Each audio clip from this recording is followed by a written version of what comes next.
দেখতে দেখতে 1433-এর নববর্ষও চলে এলো। নতুন বছর সকলের খুব ভালো কাটুক। সবাইকে জানাই শুভ নববর্ষ।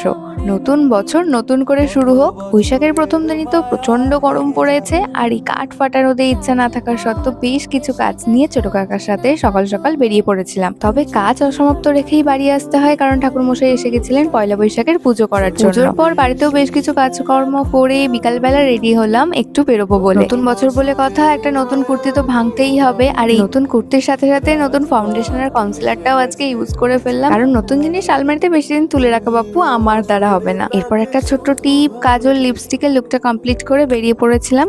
বছরের প্রথম দিন একটু ইচ্ছা হয়েছিল মায়ের কাছে পুজো দেব। যাওয়ার পথেই ফুল, মালা আর পুজোর সন্দেশ কিনে নিয়ে পৌঁছে গেলাম। গিয়েছিলাম উলবেড়িয়ার একটি কালী মন্দিরে। বেশ ফাঁকায় ফাঁকায় ভালো করে পুজো দিয়ে মন শান্ত করে ওখানেরই একটা দোকান থেকে বেশ কিছু জিনিসপত্র কিনে একেবারে ডিনারটা সেরেই বাড়ি ফিরলাম।